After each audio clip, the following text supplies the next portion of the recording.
Señor Dios nuestro, estamos con reverencia delante de ti.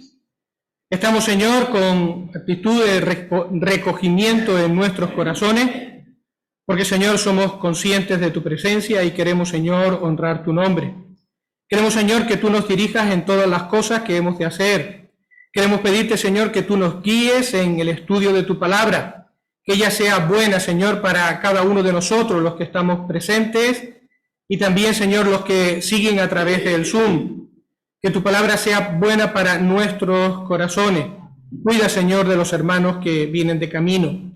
También en el tiempo de oración, Señor, que tú nos puedas guiar y que podamos, Señor, derramar nuestros corazones en favor de nuestros hermanos con sinceridad delante de ti. Todo esto, Señor, te lo pedimos y te damos las gracias en el nombre de Jesús. Amén. Bueno, pues, hermanos, permítanme continuar con el estudio que hicimos el domingo. Uno intenta centrarse, pero la verdad es que son fechas con tantas cosas y al final vas entrando y saliendo y te falta el tiempo pues, para poder completar. Pero quizás también sea un poquito injusto que habiendo empezado el domingo o dado una nota de algo que empezamos a enseñar con los hermanos que se van a bautizar, pues no lo completemos, ¿vale? Porque si el domingo decíamos que era necesario hablar de los inicios de la vida cristiana para instruir a los hermanos que se van a bautizar, pues en ese mismo contexto, pues hablamos primero de la salvación y ahora habría que hablar de un tema bastante importante que es el crecimiento del creyente. Fueron los dos temas que respecto a los comienzos de la vida cristiana pudimos estudiar de una manera breve. Y las preguntas que nos planteábamos en este momento tienen que ver con los siguientes temas que seguramente también nos los hemos planteado en alguna ocasión. ¿Y qué pasa cuando un creyente peca? Y no solamente qué pasa, sino por qué pecamos, si hemos sido salvados, si tenemos una nueva naturaleza en Cristo. ¿Y qué podemos hacer cuando pecamos? Bueno, pues esta y otras cuestiones relacionadas son las que vamos a ir viendo de una manera a modo de flash, ¿verdad?, a lo largo de estos minutos de exposición de la palabra. Bueno, pero habría que empezar entonces con un tema que, bueno, pues hay que tocarlo aunque no guste. Y es, en primer lugar, ¿qué es el pecado? ¿O qué es pecar? Porque al fin y al cabo de esto es lo que vamos a hablar. Cuando tengo oportunidad de hablar con alguna persona acerca de la realidad del pecado, a mí personalmente me gusta la lectura de Marcos capítulo 7, tiene sus paralelos, pero en este caso Marcos capítulo 7 y los versos que van desde el 20 hasta el 23. Marcos 7 y versículo 20. Pero decía Jesús que lo que del hombre sale, eso contamina al hombre. Pues de dentro del corazón de los hombres salen los malos pensamientos, los adulterios, las fornicaciones, los homicidios, los hurtos, las avaricias, las maldades, el engaño, la lascivia, la envidia, la maledicencia, la soberbia, la insensatez. Todas estas maldades de dentro salen y contaminan al hombre. Me gustan estos versículos por varias razones. En primer lugar, porque termina con estas palabras. Todas estas maldades de dentro salen y contaminan al hombre, expresando de que son verdaderamente eso, un obstáculo en la relación con Dios. Hace que Dios tenga que volver el rostro de nosotros. En segundo lugar, me gusta porque creo que todos los lectores, de una o de otra manera, entienden que estas cosas que llamamos pecado son cosas dañinas y son cosas malas.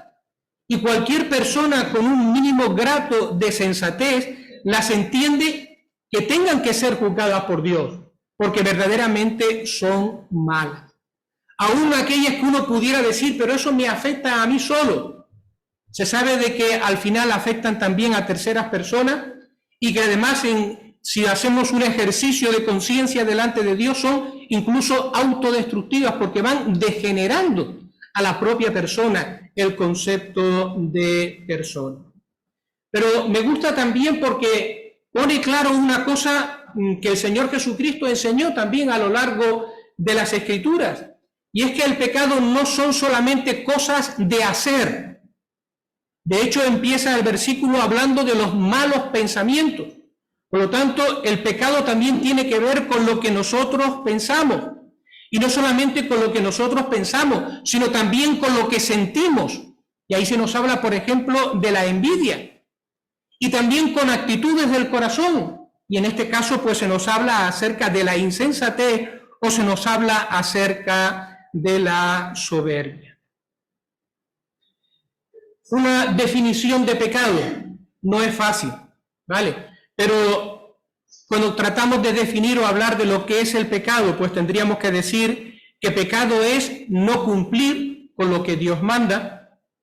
El pecado es el fracaso en conformarse a la ley de Dios, bien sea de pensamiento, de sentimiento, de actitud, de palabra o de acción. Pecado es todo movimiento en contra de la voluntad de Dios, bien sea consciente o bien sea de manera inconsciente. Y nos damos cuenta en este concepto de pecado, cuando tratamos ya de definir un poquito más acerca del pecado, que el pecado no se entiende sin Dios, porque Dios es el creador, Dios es el absolutamente bueno, Dios es el único justo. Por lo tanto, Dios es el árbitro moral de todas las cosas. Es en relación con Dios que nosotros finalmente podemos entender lo que es bueno y lo que es malo. Porque si nosotros quitamos a Dios y decimos pecado es lo malo o lo dañino, así simplemente, pues nos damos cuenta de que el hombre cambia los conceptos. Y el hombre termina llamando a lo bueno, le termina llamando malo, y a lo malo le termina llamando bueno. Y haciendo que lo malo aparezca como bueno, aunque sea destructivo. Pero quien es el árbitro moral de este universo y con quien podemos tener una regla fiable de aquello que está bien o está mal es Dios mismo. Por lo tanto, no podemos excluir a Dios cuando intentamos definir o hablar lo que es el pecado. Y en tercer lugar, otra de las cosas que decíamos cuando hablábamos acerca de estas cosas es que el primer pecado que apareció en la creación tuvo que ver con la soberbia y ocurrió en la rebelión de los ángeles, en este caso de Satanás. Y en relación con nuestro mundo, en relación con la raza, el primer pecado fue la desobediencia en el huerto del Edén. Bueno, pues hecha esta breve introducción, como decimos, a modo de pequeño flash, recuperamos la pregunta con la que empezábamos. Bueno, ¿y qué pasa cuando un cristiano peca? ¿Qué es lo que ocurre cuando pecamos? Ya hemos visto, y lo vimos el domingo pasado, que cuando un cristiano peca no pierde su salvación, porque hemos sido incorporados a la familia de Dios, hemos nacido en la familia de Dios, y eso ya es un hecho que no tiene marcha atrás. Pero que no pierda su salvación no significa que el creyente que peca no pierda. En este caso no se pierde la salvación, pero sí se pierde bendiciones que tienen que ver con nuestra relación con Dios, mientras persistamos en el pecado, mientras no querramos confesar nuestros pecados delante del Señor. Cuando pecamos ocurren cosas, ¿vale? Y el primer entristecido con el pecado es Dios mismo. De hecho, cuando un cristiano peca y un cristiano persiste en su pecado, el cristiano en primer lugar está ofendiendo gravemente o de manera grande a Dios. Está trayendo tristeza al corazón de Dios. Miren lo que dice el Salmo 51. Salmo 51 y el versículo 1. Salmo 51 y el verso 1.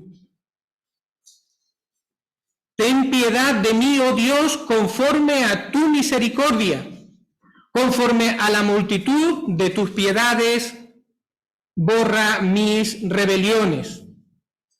Perdón. 51:4. Contra ti solo he pecado y he hecho lo malo delante de tus ojos. Por lo tanto, el pecado en primer lugar es una ofensa contra Dios. Dios es el primero que se entristece cuando sus hijos pecan. De alguna manera, cuando pecamos, es como si estuviésemos teniendo en poco la sangre de Cristo.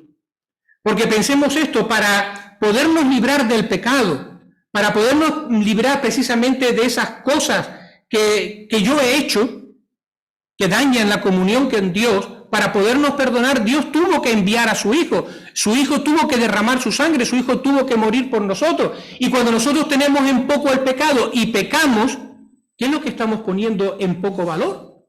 Lo que estamos poniendo en poco valor precisamente es la sangre del Señor Jesucristo. Por lo tanto, al primero que nosotros ofendemos gravemente es al Señor. Y en segundo lugar, también ofendemos al Espíritu Santo. El Espíritu Santo, el cual ha venido a morar en nuestros corazones. Espíritu que se llama así, Espíritu Santo, precisamente porque es apartado del pecado. Y entre otras cosas le entristecemos porque no le hemos permitido ayudarnos en medio de nuestras tentaciones. Porque si por alguna razón, entre otras evidentemente, el Espíritu está en nosotros, es para ayudarnos en nuestras luchas, incluyendo lo que tiene que ver la tentación o la lucha con el pecado. En segundo lugar, ¿qué pasa cuando un creyente peca?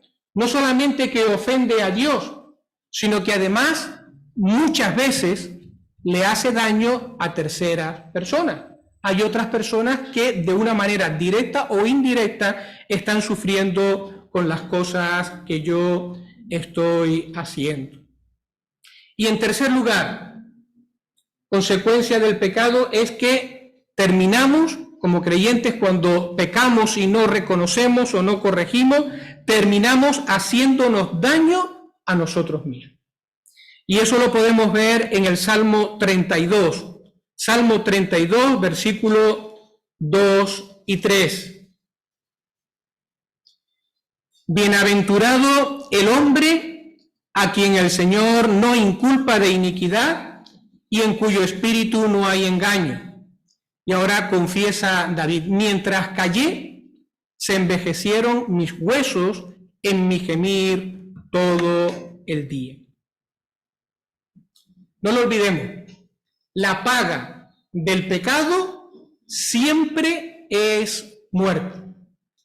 Cuando el creyente peca, evidentemente no va a perder su salvación, pero de alguna manera ese mal se refleja también en nosotros, no va a traer nada bueno a nuestras vidas. Y lo primero que hace el pecado no confesado en el creyente es robarnos las bendiciones y robarnos la recompensa que hubiésemos tenido de haber vencido la tentación con la ayuda del Señor, con la ayuda del Espíritu Santo. En segundo lugar, nos quita o nos roba el gozo o la paz que el Señor pone en nuestros corazones.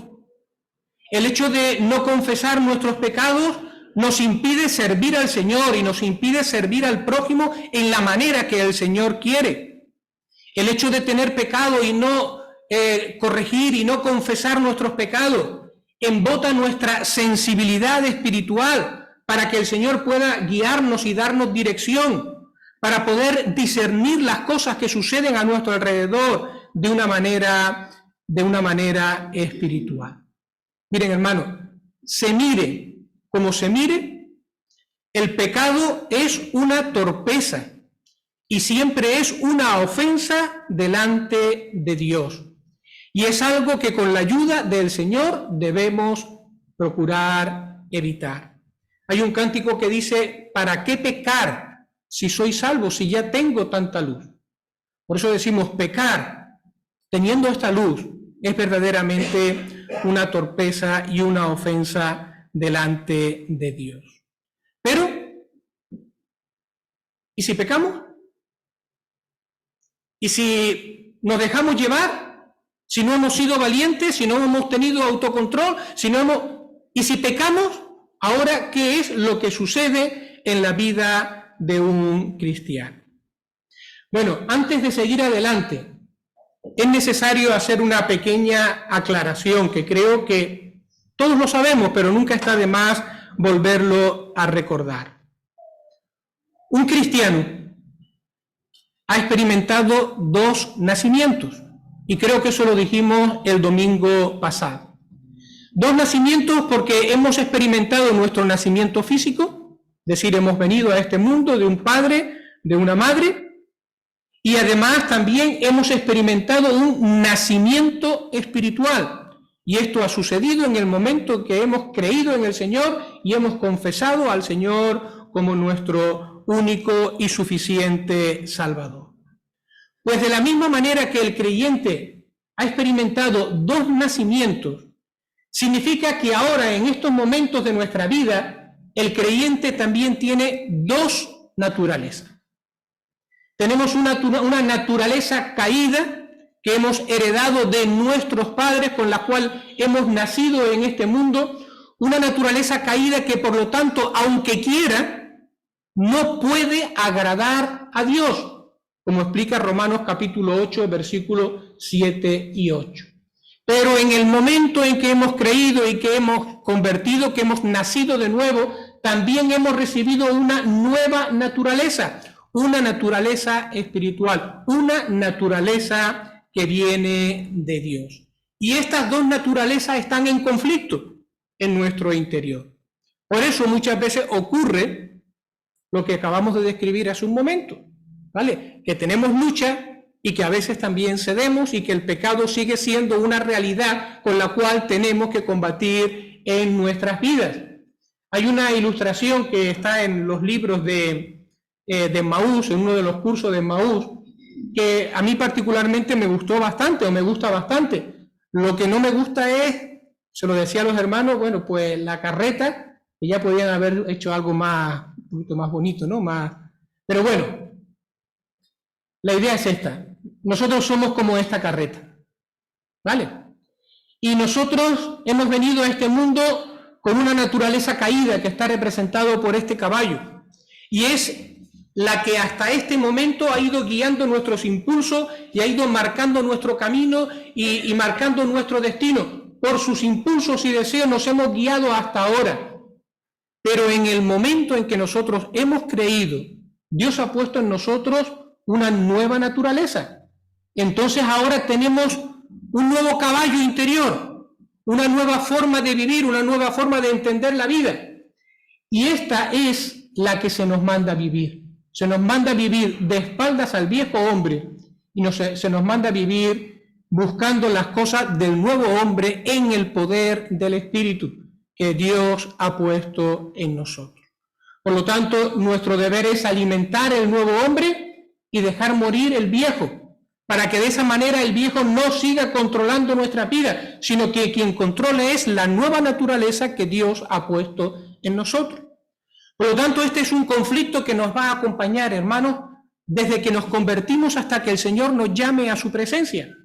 Y es un conflicto en el cual no podemos bajar la guardia, porque si bajamos la guardia, el viejo hombre con sus deseos va a salir y va a reclamar su poder y va a reclamar su autoridad y nos va a arrastrar hacia aquellas cosas que precisamente no queremos y que hemos desechado cuando nos hemos convertido al Señor. Así que la pregunta que queda ahora o que continúa ahora es esta: ¿qué hacer cuando un creyente peca? ¿Vale? Hemos pecado, es la realidad, y hemos cedido a la tentación por la una o por la otra razón. ¿Qué es lo que debemos de hacer ahora? Bueno, Primera de Juan capítulo 1. Primera de Juan capítulo 1. y versículo 6.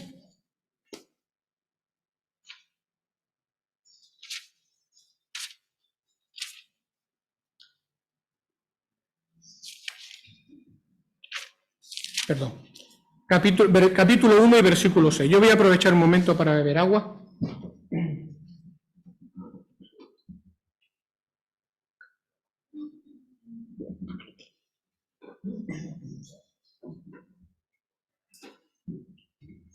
No es hasta el 23 como pone ahí en la pantalla, ¿vale? Es desde el 1.6 hasta el capítulo 2 y versículo 3. Vamos a leerlo un momento. Dice el versículo 6. Si decimos que tenemos comunión con Él y andamos en tinieblas, mentimos y no practicamos la verdad. Pero si andamos en luz como Él está en luz, tenemos comunión unos con otros y la sangre de Jesucristo, su Hijo, nos limpia de todo pecado. Si decimos que no tenemos pecado, nos engañamos a nosotros mismos y la verdad no está en nosotros. Si confesamos nuestros pecados, Él es fiel y justo para perdonar nuestros pecados y limpiarnos de toda maldad. Si decimos que no hemos pecado, le hacemos a Él mentiroso y su palabra no está en nosotros. Hijitos míos, estas cosas os escribo para que no pequéis. Y si alguno hubiere pecado, abogado tenemos para con el Padre, a Jesucristo el justo. Y Él es la propiciación por nuestros pecados, y no solamente por los nuestros, sino también por los de todo el mundo. Y en esto sabemos que nosotros le conocemos, si guardamos sus mandamientos. Miren, ¿qué nos dicen estos versículos? Pues estos versículos nos está diciendo sencillamente que el pecado sigue existiendo en la experiencia del creyente y que el creyente no debe de estar instaurado o vivir en el pecado, pero a veces el creyente peca. De eso nos habla. Aquí está poniendo el dedo en la llaga, está diciendo, a veces pasa, no debería, pero estas cosas pasan. Tengo la impresión, en este caso, de que los herejes a los cuales está combatiendo Juan cuando escribe esta carta, parece que eran conscientes de esta realidad y parece que estaban usando esta realidad que ocurre en nuestra experiencia para decir algo así a los cristianos y echar el lazo y decirles algo así. Miren, ven cómo tenéis una vida un poco de fracaso y de lucha, pero nosotros os podemos ofrecer una espiritualidad superior. Y esto ocurre porque estáis a este nivel, pero existe la posibilidad de poder subir a un nivel superior, a un nivel más espiritual. ¿Vale? Da esa impresión de trasfondo de que era una de las maneras en que estos herejes trabajaban a los creyentes. ¿Y qué responde Juan? ¿O qué responde el Espíritu Santo por medio del apóstol? Sí, esa realidad existe, pero la solución no está en lo que ellos llaman una espiritualidad superior. La solución tiene un nombre, o la respuesta tiene un nombre, y es Jesucristo. Jesucristo el justo. Miren, ¿qué debemos de hacer qué debe de hacer un creyente cuando peca? Bueno, pues en primer lugar, el creyente debe arrepentirse de su pecado o arrepentirse de sus pecados. Y esto implica sencillamente reconocer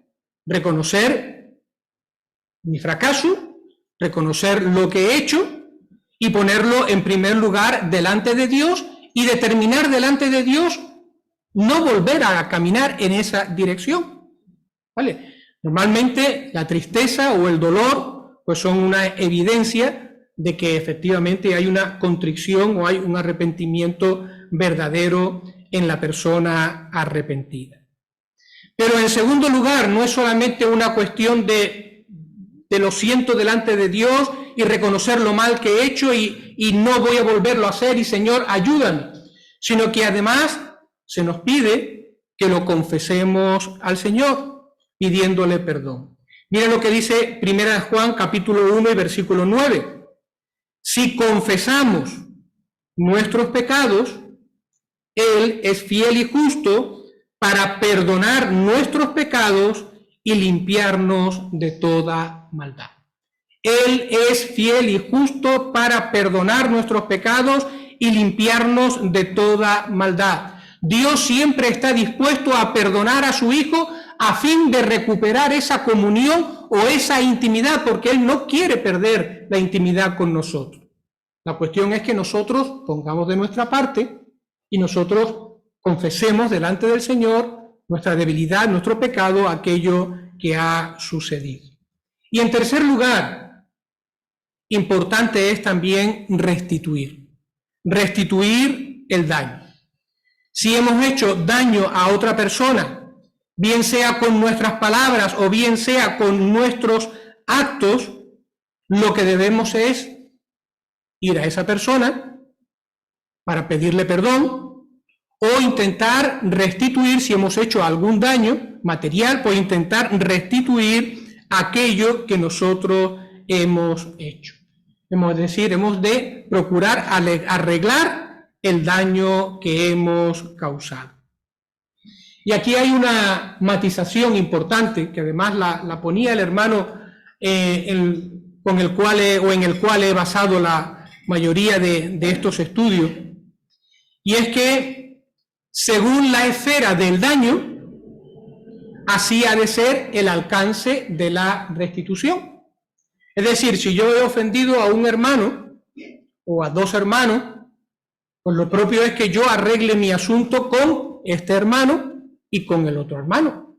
Si es un asunto que no ha tenido más trascendencia, que queremos conseguir intentando implicar a más hermanos en esto o finalmente a toda la iglesia. Si mi problema fue personal con una persona y no ha trascendido, es una cosa que ha quedado entre uno o entre dos. ¿Y por qué decimos esto? Pues porque a veces, pecamos de querer ser más espirituales y pues parece que queremos hacerlo todo a lo grande y le ponemos más difícil a las personas el poder solucionar sus problemas, queriéndolos enfrentar, a toda la iglesia o a un grupo grande Hermano, pasó aquí, vamos a solucionarlo aquí. Que hable aquí o que pida perdón aquí o que vaya a restituir ese daño. Entonces, cada cosa tiene que estar dentro de la esfera que corresponde. Bueno, pues esto es en cuanto a qué hacer cuando un creyente peca. Y ahora viene otra pregunta más que avanzábamos en los estudios. ¿Por qué es tan importante el arrepentimiento, la confesión y la restitución, como hemos mencionado? Bueno, pues porque en primer lugar, el pecado impide la comunión con Dios. Esa intimidad que debería de haber o esa naturalidad de nuestra relación con Dios, de una o de otra manera, siempre se va a ver alterada.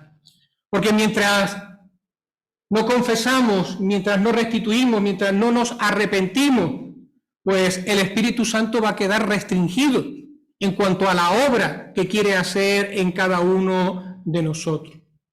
Porque estorba nuestro crecimiento. Porque si persistimos en pecar, pues no confesar, en no arreglar, el Señor disciplina. Y el Señor interviene en la vida de sus hijos como los padres intervienen en la vida de sus hijos, procurando enderezar la situación. Porque nuestro testimonio finalmente se estropea y nuestro testimonio pierde la eficacia o el valor que debiera de tener. Mira lo que dice Primera de Pedro, capítulo 3 y el verso 16. Primera de Pedro, capítulo 3 y el verso 16. Teniendo buena conciencia, para que en lo que murmuran de vosotros como de malhechores, sean avergonzados los que os calumnian, los que calumnian vuestra buena conducta en Cristo. Muy bien. Bueno, pues el hermano que preparaba estos temas, o la base de estos temas, decía, estamos hablando del crecimiento cristiano. Y bueno, comparándolo con la tierra y con las plantas, bueno, siempre para que algo crezca tiene dos fases. La primera es preparar el terreno. Y eso significa cavar y despedregar. Dice, lo que hemos hecho hasta ahora, hablando del pecado y de nuestra relación con Dios y cómo nos afecta, eso es como despedregar el terreno para prepararlo para que haya un buen crecimiento. Ahora viene entonces una segunda parte. Y ahora tiene que ver directamente con lo que es el crecimiento del creyente. Y ya con esta exposición, con esto último, vamos a terminar. Miren.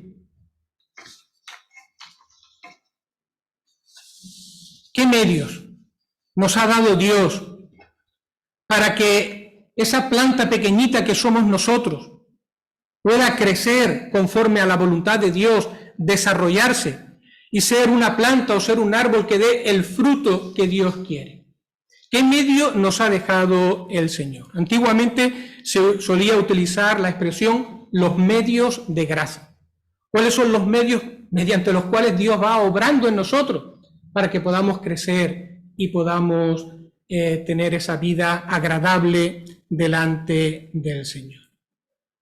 Bueno, pues nosotros vamos a señalar, como dice la pantalla, 4, ¿vale? 4 medios que el Señor utiliza para que podamos crecer. Y en primer lugar tenemos que hablar de la lectura, la meditación y el estudio de la palabra de Dios. Salmo 119 y el verso 118. Salmo 119 y versículo 118.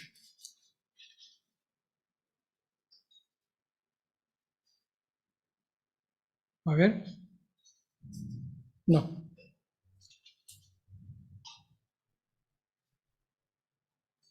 ...105... No sé por qué escribí 118. Lámpara es a mis pies tu palabra y lumbrera a mi camino.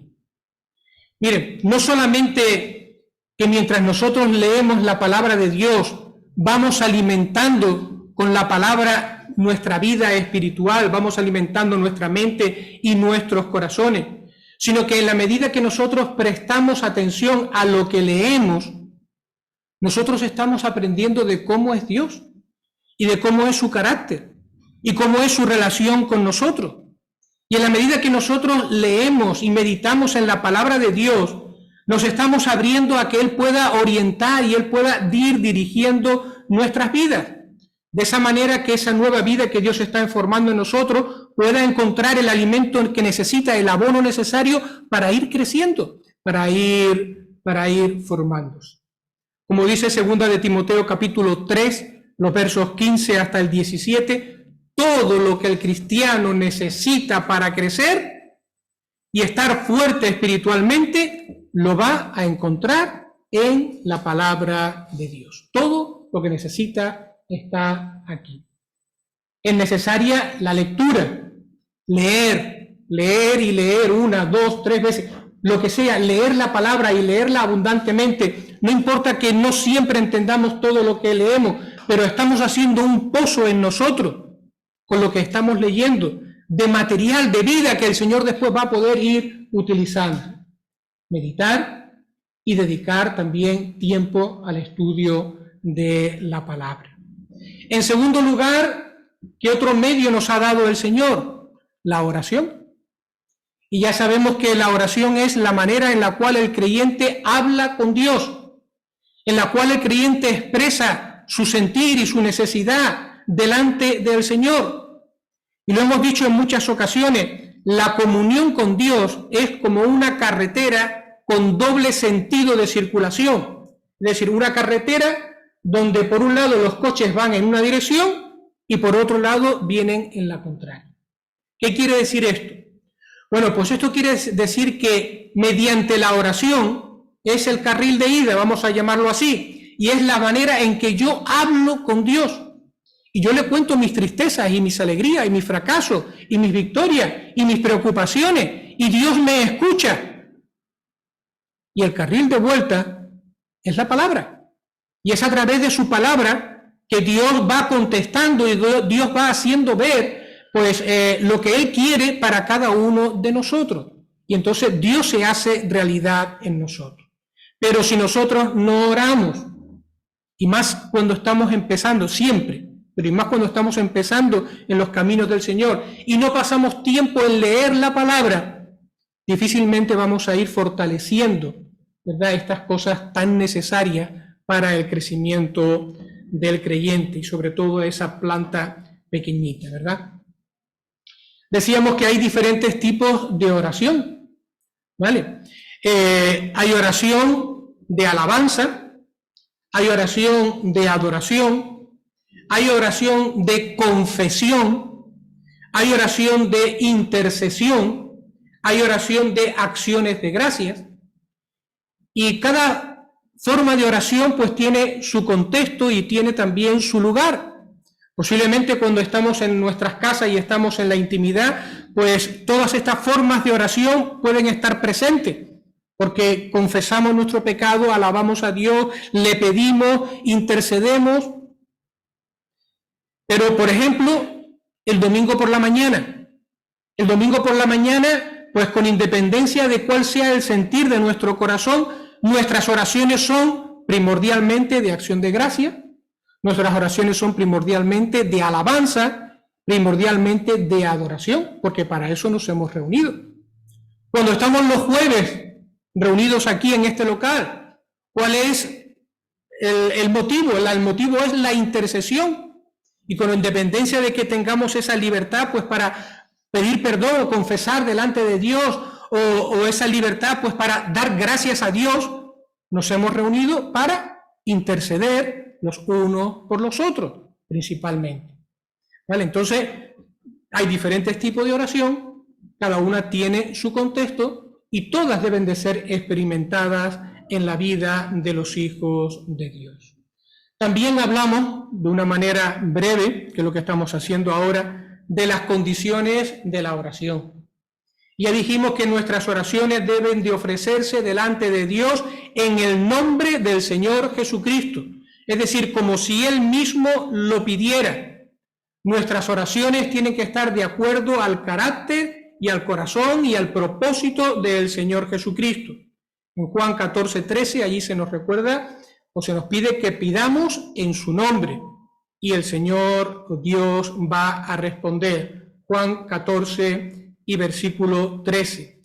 Que cuando pidamos o cuando nos acerquemos a Dios, que nos acerquemos con una plena confianza de que Él va a responder, quizás no de la manera que nosotros queremos, pero Él va a responder ciertamente y lo va a hacer de la manera conveniente y lo va a hacer para su gloria. Pero creámonos y acerquémonos con esa convicción de que Dios nos está escuchando y Dios se va a hacer manifiesto. En tercer lugar, es necesario también limpiar nuestras vidas de pecado. Por eso es bueno delante del Señor, pues cuando oramos y más cuando estamos en la intimidad de nuestro hogar, empezar siempre pidiendo perdón al Señor o buscar el momento para examinar nuestras vidas y bueno, que en la batalla de muchos días se nos pega mucho del polvo del camino y ponerlo delante del Señor.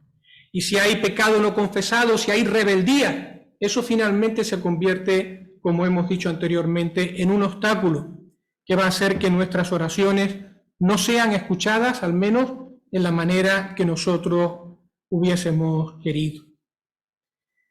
También hablábamos acerca de la necesidad de perseverar en la oración, como la viuda de Lucas capítulo 18. Dios no se va a cansar porque tú estés delante de Él en la intimidad de tu casa, en la intimidad de tu habitación, pidiéndole insistentemente por el peso que tú tienes en tu corazón. Él no se va a cansar, Él te va a escuchar. Otra cosa es que cuando estamos reunidos como iglesia, pues seas una persona monotema, ¿vale? Pero Dios no se va a cansar y Él quiere que sus hijos clamen y de verdad muestren que tenemos interés en que ser escuchados y que de verdad buscamos en este sentido la voluntad del Señor.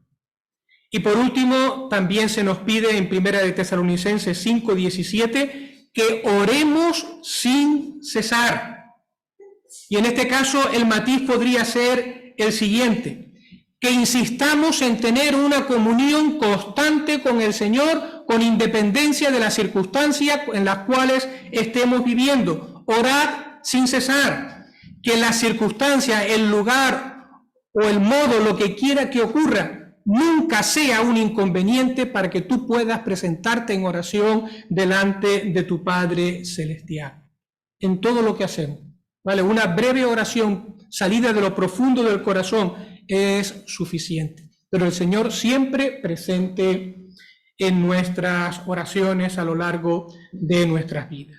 Orar en el nombre del Señor con plena confianza, confesando nuestros pecados, perseverar en la oración, orar sin cesar. Nos quedan dos más para terminar. Y bueno, pues la asistencia a los cultos y a las demás actividades de la iglesia local. Es otro de los medios que Dios ha puesto para el creyente, que el creyente pueda crecer. Porque sí que es verdad que yo en casa puedo orar y yo en casa puedo alimentarme de la palabra, pero es que el Señor ha dado dones a su iglesia y en su iglesia esos dones se ejercitan y son necesarios para mi crecimiento y yo soy necesario también para los demás. Y es en el contexto de la iglesia donde hay oportunidades de servicio y de escuchar a otros hermanos que pueden aportar a mi vida. Por lo tanto, si quiero crecer y no quiero buscar a los hermanos y no quiero buscar la reunión del pueblo de Dios, pues entonces estoy negándole al Señor una parte importante de los medios que Él me ha dado. Hebreos capítulo 10 y verso 24, pues se nos habla de no dejar de congregarnos, y en Hechos capítulo 2 y verso 42 se nos habla acerca de que los creyentes perseveraban, ¿vale? Perseveraban, y en este caso tenía que ver también con las reuniones de la iglesia local. Y por último, testificar de Cristo. Identificarnos como creyentes y hablar a otros del Señor. ¿Es un medio que Dios utiliza para hacernos crecer? Pues sí, porque en la medida en que nosotros hablamos a otros del Señor, de alguna manera somos cada vez más conscientes de lo que somos y de lo que tenemos.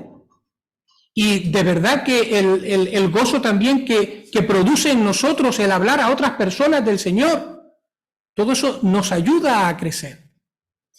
Y la exhortación en este caso es: no seamos como esos estanques que están en una finca particular y que solamente reciben el agua y después cuando abren el grifo es para satisfacer sus propias necesidades, sino que como creyentes seamos como un embalse grande, un embalse que recibe o que ha recibido el agua y que está dispuesta a abrirse para que llegue a todos los campos, para que produzca luz, para que sea de bendición a toda la comunidad que está a nuestro alrededor. Esa sería, pues, como nosotros tendríamos que vernos, y lo que nos ayuda o en la manera en que testificar de Cristo puede ayudarnos y ayudar a las personas que están a nuestro alrededor. Soy tímido, es que mi carácter no es ese, Dios no me ha dado ese don. Bueno, aquí hay un versículo que siempre recurrimos y una escena que siempre se recuerda, y es la de Juan 9:25, la de aquel pobre ciego que había sido sanado por el Señor y que era interrogado y que era presionado, ¿verdad?, por las autoridades judías.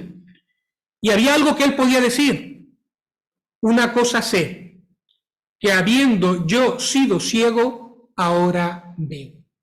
Y eso es lo mínimo también que nosotros podemos decir o podemos hablar.